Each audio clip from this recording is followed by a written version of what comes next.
Okay, let's see what we've got. I bottled it. I was going to do an intro where I pretended to be a Vistana NPC and decided I'd just be me. Okay, 1, 2, 3 off the top. Soldier. Bishop. And Torturer. Hello there. In this video, I'm going to talk through my latest DMsGuild supplement, my third overall, and my third that's tarokka-themed. Uses the tarokka cards made famous in Curse of Strahd. It's called Tarokka Fated Adventurers. And I got the idea after I did a video all about other uses for the tarokka deck beyond Curse of Strahd, where I found an old game that one of the writers, game designers, an old Ravenloft had made up. And you assemble a party of characters based on the cards. And I thought, hey, that'd be a cool idea for if you're going to run a one-shot or a short adventure. You could do this with your players in a session 0 type session, and they choose based on the options. So that's it, essentially. The 40 common deck cards are paired with different player character class and subclasses. So, for instance, if you drew one of the swords cards, it's more likely to be someone who's a melee character, a melee class.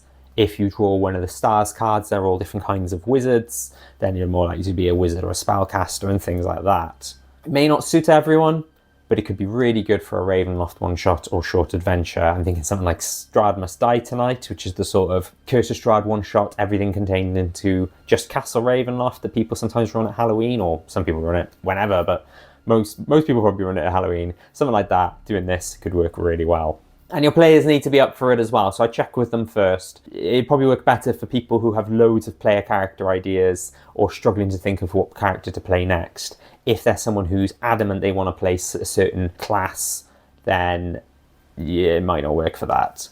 Another minor word of warning before I move on, it's not fully compatible with 2024 yet, because more subclasses are on the way, I understand. And so this is more aimed at 2014. But I guess in the future it'll become more compatible, depends obviously what subclasses are introduced. And if you use it with 2014 rules and you draw subclasses that don't exist or don't yet exist, then maybe you can tweak it from there. So in order to try and keep it as broad as possible, there are multiple options per card. As a primary option, this is almost always just one class, sometimes it's two, where this card fits really well. A good example is, say, the Thief card. You know, makes sense that it's a rogue with the thief subclass. There are secondary options for if people don't want to do the first primary option. Sometimes there aren't any, sometimes there's only one, sometimes there's a few. Good example of this is if the wizard card is drawn, in addition to being any kind of wizard you want, you could be an arcana cleric, an eldritch knight fighter, or an arcane trickster rogue. So there's variety in that, you know, you draw the wizard card, you don't have to necessarily be a wizard. You could be a different class that has a sprinkling, an element of wizard in it. And as you can imagine with something like this, it's from a variety of sources, such as obviously the player's handbook, but there's things like Tasha's Cauldron of Everything, Xanathar's Guide to Everything, Sword Coast Adventurer's Guide. I think those three are the main ones that have most, but even things like Van Richten's Guide to Ravenloft, Fizban's Treasury of Dragons, and there's one or two others that also have one or two. There's also a chance to have Artificer and Bloodhunter, but they are quite rare. They don't appear very often. And as I'm sure you can understand, I tried to have it as balanced as possible, but for some, it's really obvious what they are. For something in the coins cards like Merchant, Guild Member, it's harder. I've tried my best to find something that fits thematically. I guess you'll have to see and let me know what you think. There's also, in some instances, backgrounds and alignment suggestions. A really good example of this is the Anarchist card. So the Anarchist, it was really hard to think what class or subclass fits that. But, you know, it could be someone who's chaotic, could be someone who's got the criminal background, something like that. So you could choose, in those instances, if the player might think, well, instead of choosing a subclass, I'll choose a background or an alignment, then that works as well. So let's have a look at the three I drew at the beginning of this video. So I can't remember what order I drew them in, but I think it was Soldier, Bishop, Torturer. Soldier's a great one actually, because it's got loads of suggestions. The main suggestion for Soldier is Fighter. 3 subclasses for Fighter: Banneret, that appears in Sword Coast Adventurer's Guide, Battlemaster, or Champion. The secondary option, there's quite a few of them actually, secondary options are Battlesmith Artificer, That's from Tasha's Cauldron of Everything. I think that also appears in the Eberron book. War Cleric from Player's Handbook. Conquest Paladin from Xanathar's Guide to Everything. Crown Paladin, Oath of the Crown, that's from Subclass Adventurer's Guide.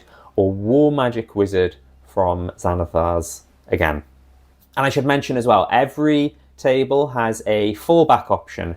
If your player doesn't like any of the primary or secondary suggestions, each type or suit, if you will, so there's swords, stars, coins and glyphs, similar to your playing cards, things like spades, clubs, hearts, diamonds, they all have 3 possible class options, and the options for the swords cards, which sword it belongs to, are any barbarian, fighter, or paladin. So if they don't like any of the suggestions, there's a bit more flexibility there. They've got to, at least they can choose any barbarian, fighter, or paladin.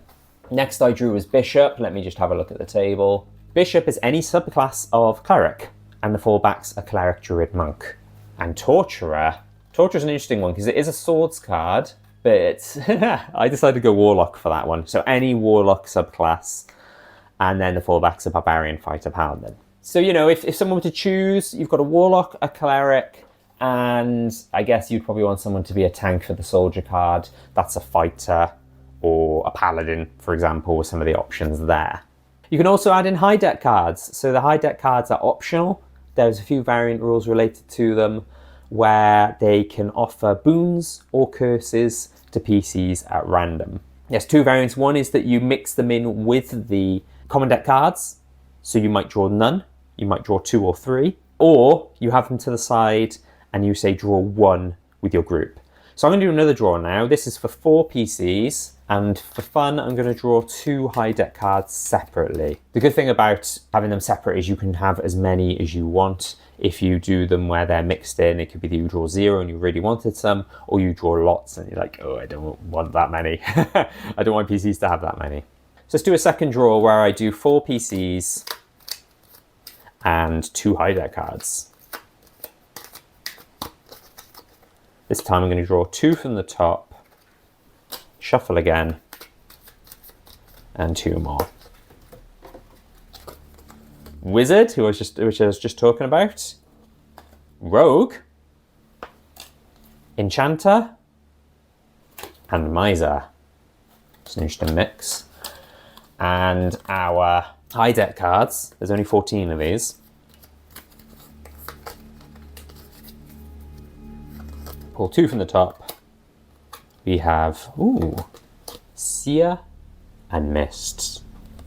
Okay, let's have a look at the low deck cards first of all. Wizard, we talked about that a minute ago. Any wizard subclass, but there's also Cleric, Arcana, Eldritch Knight Fighter, and Arcane Trickster Rogue. Then we drew Rogue. That's Rogue, any subclass, with Bard, Ranger, Rogue as a fallback. Enchanter, Wizard Enchantment School, obviously, or Rogue, Arcane Trickster, or any Warlock subclass. And Miser. Miser was a bit of a weird one, but I've gone with Bard, College of Whispers for the primary, and Knowledge Domain Cleric, that's from the Player's Handbook, or Drake Warden Ranger, that's from the Fizban's book. I'm probably going to choose that because the Rangers don't appear very often in this, and it'd be cool to have a Ranger. So you can imagine that the party might be any Wizard, or plus a few possible fallbacks, any Rogue, possibly a Warlock, and then possibly a Bard or a Ranger. Something like that. That's quite cool. That's quite a magic-heavy party, unless someone's a Cleric. Miser offers Cleric, so that's a potential tank. And Wizard offered Cleric and Fighter as fallbacks as well. And there's 2 possibilities for someone to be, well 3 actually, of someone being an Arcane Trickster Rogue, because they were 2 secondary options, and Rogue card offers any Rogue subclass. Now, let's have a look at those high deck cards, which as I said are optional. We got Seer and Mists. Seer, there's 3 options here. A random PC is the Hexblood lineage, that's from Van Richten's Guide, or a random PC has a connection with a Vistani, potentially in their backstory, or a random PC has the Watcher's Dark Gift, that's also from Van Richten's Guide.